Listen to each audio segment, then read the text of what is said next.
Meanwhile, back at the Batcave...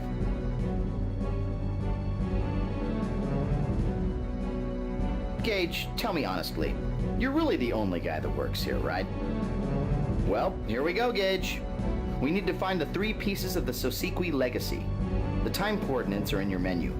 Choose one and we'll be on our way.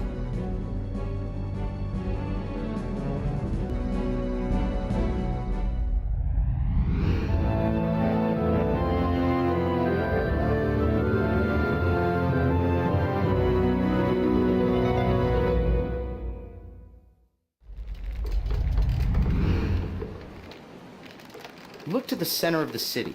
That's the intact temple that the Sorolans obliterated into flaky temple dandruff.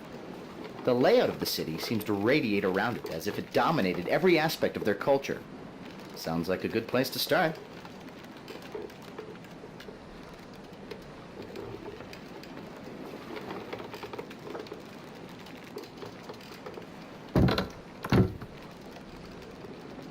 That door might be a trap. Door.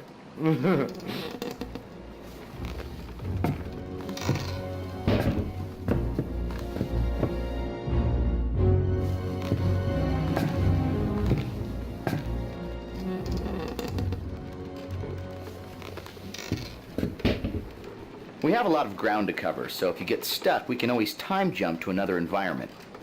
Don't fret. I'll log the precise coordinates so when you choose to return, we'll appear exactly on the spot where we left.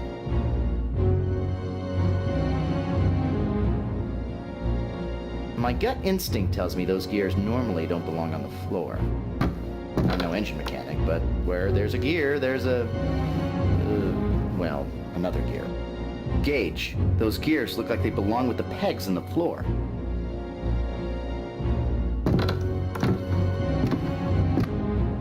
Another trapdoor. Looks like the only exit. Unless you want to jump out the window.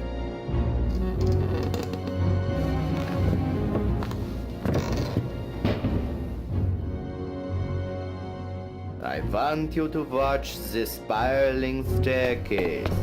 You're getting sleepy. Now repeat after me. Arthur is always right.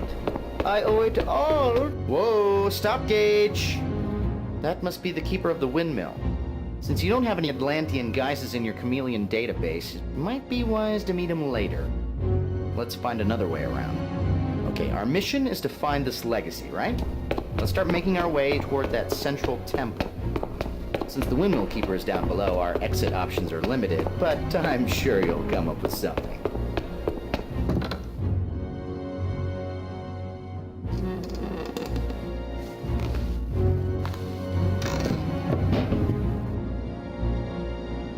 While on the roof, I saw that one of the sails was missing. If we start the windmill and align the broken sail with the window in this room, you can use it to walk to that nearby wall outside. Well, it's a long shot, but you're a man of action and unbridled machismo. I need a lever that won't drive me crazy.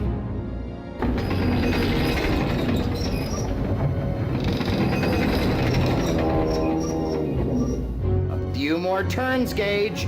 Heave! Put your back into it, laddie.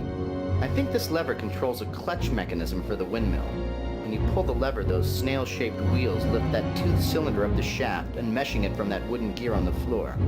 I'd say it's disengaging the sail assembly from the main drive shaft so the sails spin freely. I guess you didn't get that issue of popular windmills. If we could apply the clutch so the broken windmill spar stopped at the window, we could walk along the broken blade, and I could shiver in terror. Keep turning, Gage. That broken windmill spar should come around soon.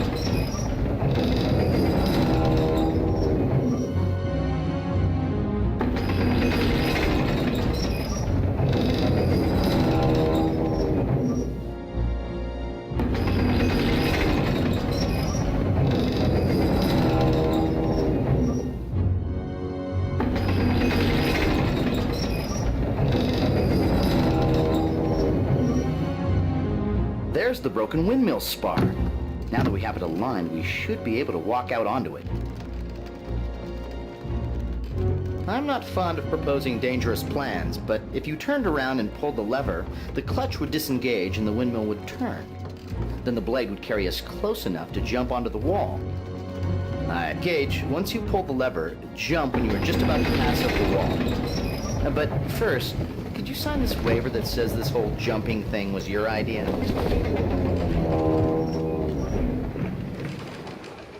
The first description of Atlantis in literature was from Plato in a series of discussions from his works Timaeus and Critias. According to Plato, Atlantis was a utopia that existed somewhere in the Western Ocean. It was never known whether Plato was actually describing the fabled lost continent or fabricating an elaborate concept to help prove an argument, as he was known to do. We shouldn't stand here for too long. From up here, we're likely to be seen. Oh, hi down there. Who, us? Just a couple of windmill repairmen doing their job. Gage, quick, show 'em your butt crack. Anyway, we should find a guys quickly before we really are spotted. Go on, Gage. Take a flying leap. There's not much action up here. My friends would faint if they heard me say this, but let's get down to those docks. I feel so cheap. If you can jump over to the crane, we could climb it all the way down to the docks. From our little perch, I'd say we have a couple of options. We can shimmy on down to the docks, or we can walk to the other side of this crane and climb down onto the mast of that dock ship. Remember, don't look down. I told you not to look down. Now you better use the umbrella.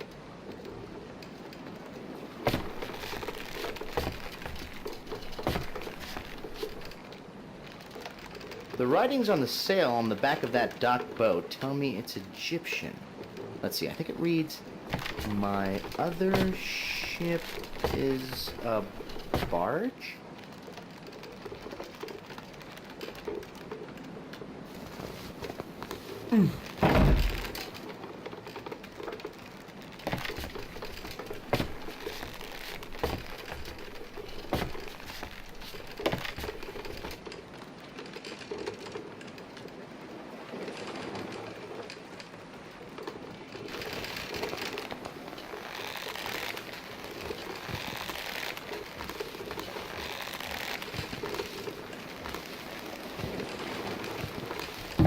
Avast, ye landlubbers. Ye face Arthur the Terrible and Blackwood the mildly terrible, but still writes his mom. Strike ye colors and prepare to be boarded.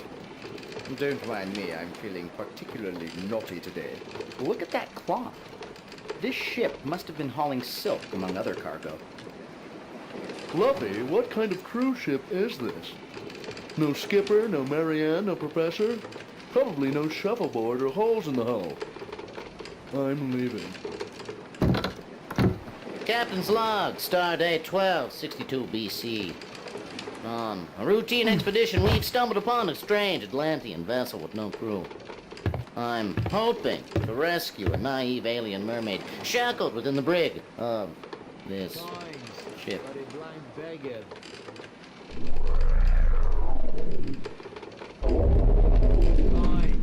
But a blind beggar. A few coins for a blind old beggar. Sorry, I can't help you.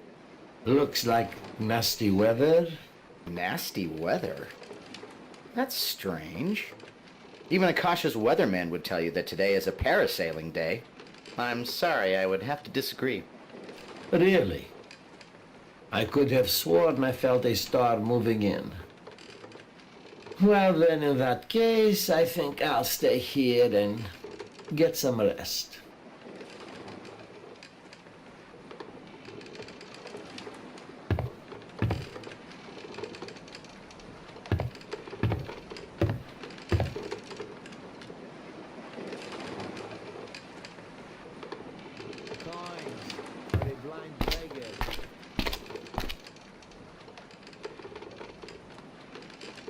Those large earthenware containers strewn about the docks are called pithoi.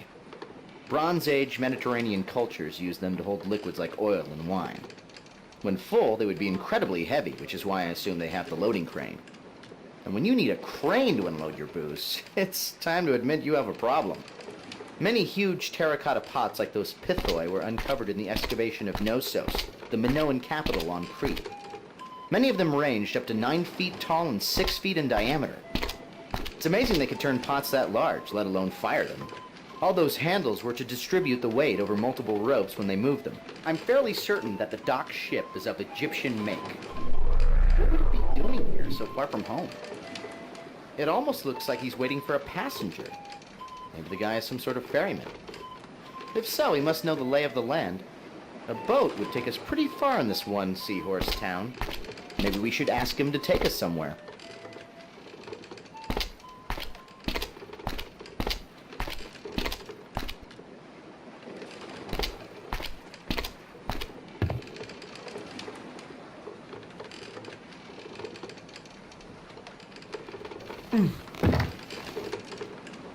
Hey, I'm always good for a gaff. What's a gaff, you ask? According to the Book of Webster, chapter 5, verse 4, a spear or pole topped with a curved hook. In my dictionary, it's a useful thing to have in one's inventory. Yes? A few coins for a blind old beggar? All right.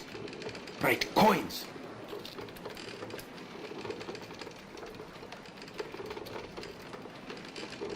Is there not something you wish to say? Oh, yes, of course. Where are my manners? Thank you, friend. No, that's not... That is to say... I fear you are not whom I was expecting. I must go now. Very well, then. He's a cagey fellow, but I guess being locked up will do that. Still, he seems to be waiting for someone in particular.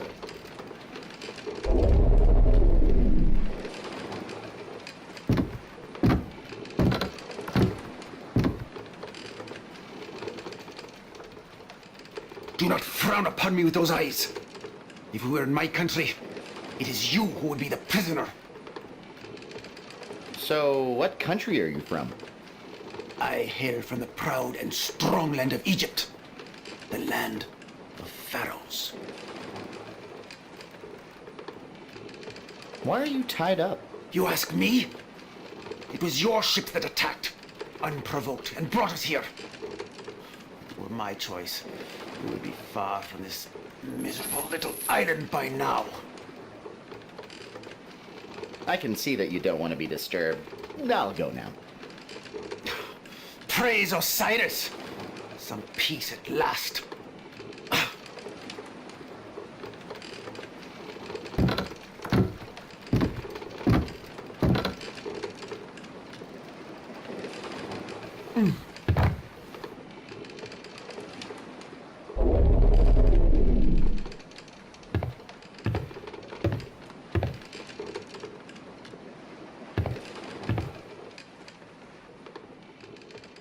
A few coins for a blind old beggar.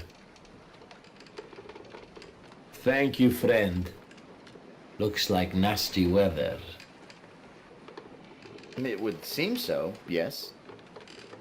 Well then, perhaps you had better move indoors. You would not want to be caught in the rain.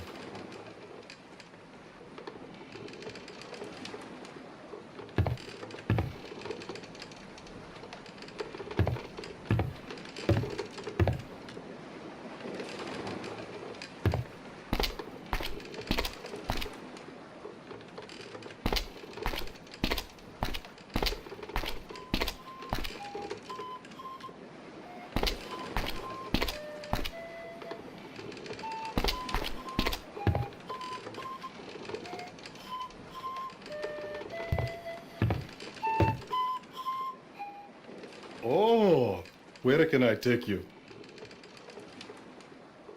The windmill. That will be 10 dromoi.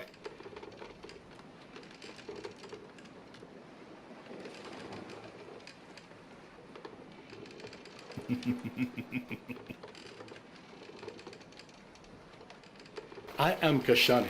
but everyone calls me Kashi. You must be the captain of the boat they captured just this morning. I know how you feel. I am a victim too. The Atlanteans captured anyone that passes by. Now the Atlanteans have kept their city secret for over 1,000 years. Whenever a ship passes too close, they capture it and they force the crew to live here as second-class citizens. No one is allowed to leave. The rules are very strict.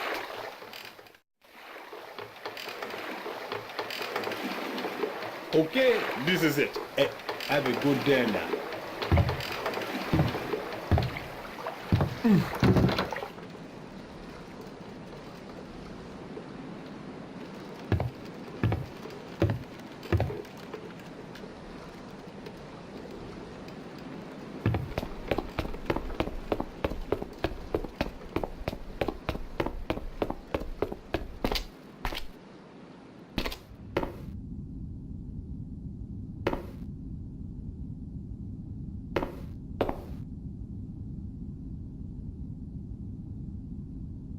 I hate to make aesthetic criticisms in other people's homes, but this rug looks like a beaver exploded.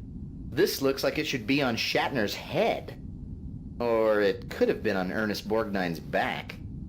Nice flat puppy. No real animals were harmed to create this computer-generated rug. If meat is murder, then that rug is at least a severe beating. Ch-ch-ch-chee up, Lord. Gage, slowly reach for the shears. No sudden movements, it looks hungry. How many human beards had to die to make that rug? The ferocious wig creature from the planet Weave waited patiently, hungrily on the ground, biding its time for its favorite unsuspecting meal, a scrumptious time travel agent.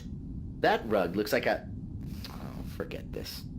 If you can think of a funny line, please write to Presto Studios, care of everyone involved, but no one who cares.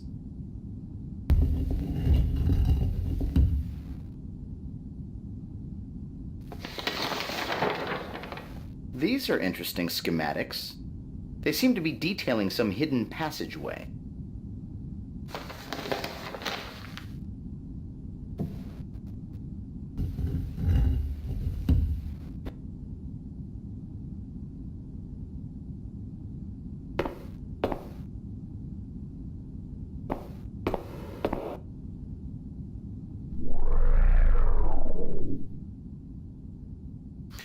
Looks like nasty weather. Gage, he said it looks like nasty weather too. Unless the neighborhood calls the same psychic weather advisor, something definitely smells fishy in Atlantis. And it's not the tide. I think he's trying to tell us something, but very subtly. The only thing I can suggest at this point is to wander about and see if any of the other locals know more about this impending nastiness. Why does everyone keep saying that? It looks nice enough to me. Perhaps, but the windmill keeper must be prepared for the worst. Well, when in Atlantis, do as the Atlanteans do, I suppose. And just for kicks, I'll add looks like nasty weather to your dialogue repertoire as a greeting. Who could we try this line out on? Maybe we could cheer up that prisoner over on the Egyptian boat. We could tell him that a nice torrential rainstorm is coming to clean the deck while he's chained to the ship.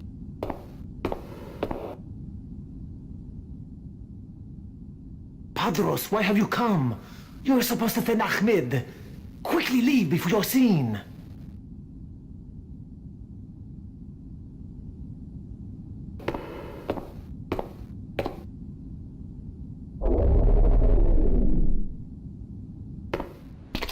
Although Atlantis is often thought of as a Greek civilization, there were many anthropologists who believed that Atlantis actually was derived from the Minoan civilization. Judging by their architecture, I think their guess was right.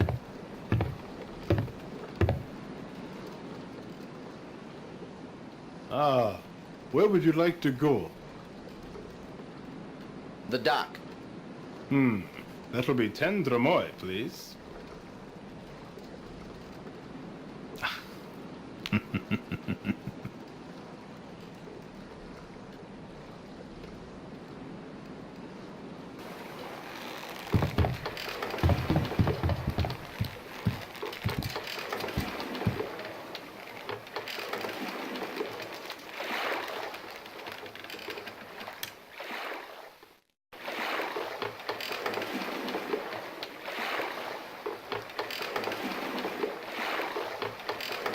All right. We've arrived. Thank you for your business, eh?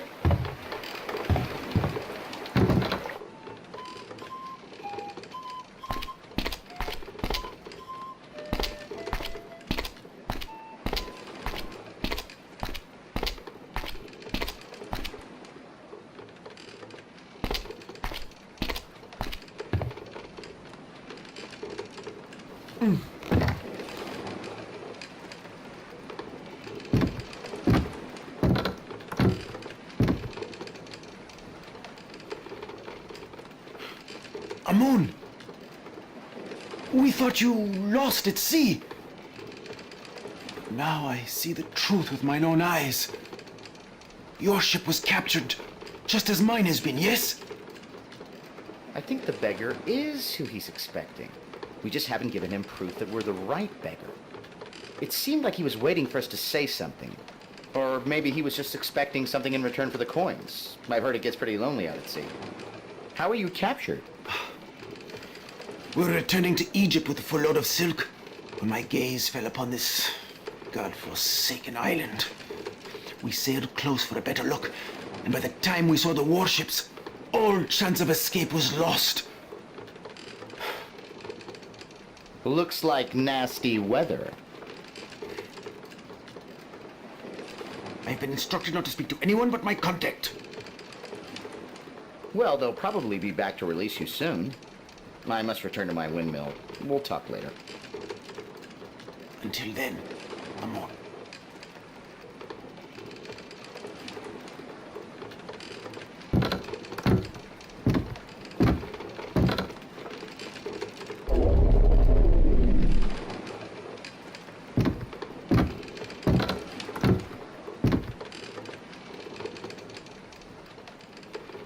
What now? Looks like nasty weather. Yes. It may even rain. So you are my contact then? Were it not for these bonds, I would have been able to meet you as planned. But I have spoken to a member of my crew. He will be coming to free me later. Once I am released, I will seek you out. I think I'm starting to pierce through the dark storm clouds of deceit. It looks like we've stumbled upon an arranged meeting between the captain and the beggar. They're using code words to communicate. I'll add the bit about it may even rain to your dialogue choices.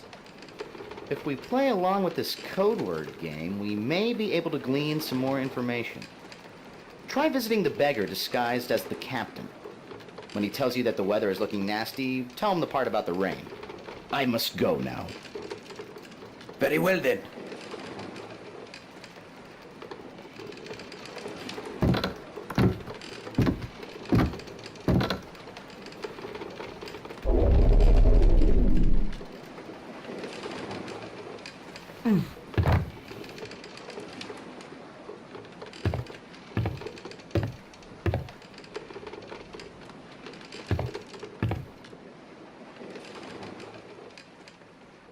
A few coins for a blind old beggar. Thank you, friend. Looks like nasty weather. Yes, it may even rain. Ah, good. I am glad to see that they finally let you off the ship. My name is Padros the Atlantean. Let me start by saying that I make no excuses for my people. They have no right to treat you this way. I wanted to meet with you to give you a chance to escape this prison island. There is an underground network of captives who are willing to risk their lives for a chance to return to their homelands. I have been meeting with them to organize an escape. With my knowledge of the island's inner workings, we have come up with a solid plan. We leave tomorrow, and we would like you to join us. Why do you call this a prison island? Yours is not the first ship to be captured by the Atlantean fleet. The people of Atlantis go to such lengths to ensure that their private utopia remains unspoiled by invaders or trade. But what makes it a utopia for native Atlanteans makes it a prison for the second-class citizens. No one is allowed to leave. You will never see your homeland or your family again. Nor will you be granted temple rights. So, what's your plan? Your skills were impressed upon me by a fellow countryman of yours, Amun the Egyptian. He will give you the details of the plan, and you can find him at the windmill nearest to us. When he asks about the weather, tell him it is going to be a long winter. So why should I trust you? It is true. You have no reason to trust me. All I can tell you is that this may be your one and only chance to escape. If you do not take advantage of it, you may very well regret that decision for the rest of your life. I don't know. It sounds pretty risky. What if we're caught? Death will most certainly be the punishment for this crime. But even death is preferable to living as a prisoner.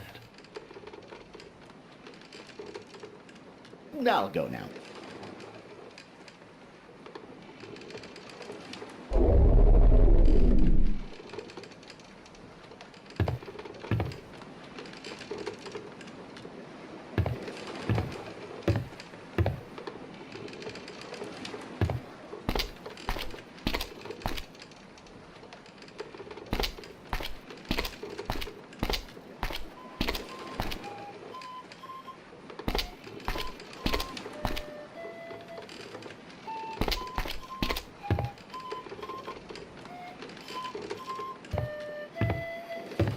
Where's your modesty? You can't change your clothes in front of a stranger. Ah, where to now, huh? The windmill. That will be 10 dromoi.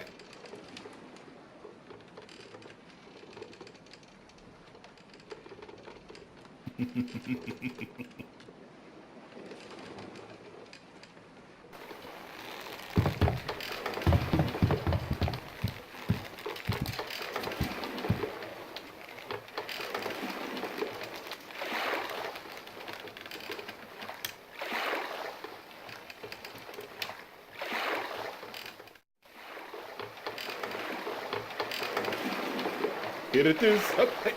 Take care of me, huh?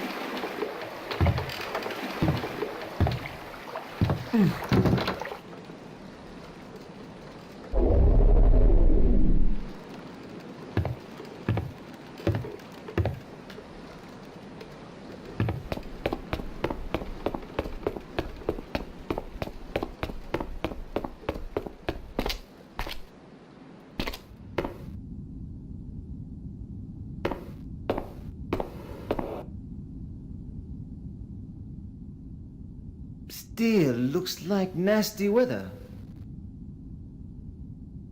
Yes, it looks like it's going to be a long winter. Ah, good. Then the beggar has convinced you to join us, Ahmed. How long has it been? 10 years? 12? It is good to see you again, old friend. Well, now you see that my ship was not lost at sea. Surely everyone must think that. But soon, I will be able to tell them the truth myself. How did you end up here? In the same manner as you. My ship was captured while on a trading voyage. They brought me back here and haven't allowed me to set foot on a ship since. I had no choice but to find work on the island. Me, a man of the sea, forced to take work as a windmill keeper. Oh, but none of that matters now. Who is the beggar? He goes by the name Padros. He is an outcast Atlantean Templar. Many years ago, while only an initiate, he was blinded and expelled from the Order simply because he expressed disagreement with their holding of the Gaelith's powers. His harsh punishment was a message to other initiates who felt as he did. Do not worry that Padros is an Atlantean. He is a good man who believes in our cause. What's the Gaelith? The Galeth is the Atlanteans' most important religious artifact. They foolishly believe it has life-giving powers. So strong is their belief that they keep it hidden from covetous eyes within the inner temple. It is always protected by a guardian Templar. What's a Templar? I have never forsaken our beliefs for their religious nonsense, but I do know that the Templars are to the Atlanteans as the High Priests are to us. There were other initiates who agreed with Padros? Yes, his best friend Saros finished Templar training and passed the rite of initiation, even though he secretly agreed with Padros. They have not spoken since. What is the final rite of initiation? More nonsense. They say the initiates must commune with the Galeth and ask its blessing to become a Guardian Templar. Supposedly, if they are worthy, the Galeth grants them eternal life. So, what's the escape plan? The plan is to escape the island while everyone is celebrating the Caras Calera. But what's more, Padros and I have uncovered a secret passage to the inner temple. Tomorrow, I will escort Padros through the passage to rescue his old friend Saros and escape with the Galeth. After, we will meet at the outer docks, board 3 ships, and sail away undetected. There's an inner temple? Well, where is it and what's your secret passage? The inner temple lies below the main temple at the bottom of the bay. Always seawater pours down into the inner temple, powering a clockwork device. That water drains out through a pipe that passes beneath this windmill. I've broken into the pipe, and it's large enough to crawl through. What do you mean, rescue Saros? The sword falls swiftly upon Templars who seek to abandon the Order. Even straying from the grounds is not permitted. Now we've gotten word of our plan to Guardian Templar Saros. He has agreed to allow Padros access to the Galeth in return for helping him escape the watchful eyes of his brethren. So, what do you want of me? We request only that you pilot one of the escape ships. What is the Kalos Kalire? I do not know much about it, only that it is a rare event. I would suggest you ask the olive oil vendor. She is always willing to spread the tainted seed of their foolish beliefs. I'll speak to you later, my friend. Please. I must go up to fix the windmill, but you are welcome to stay if you like.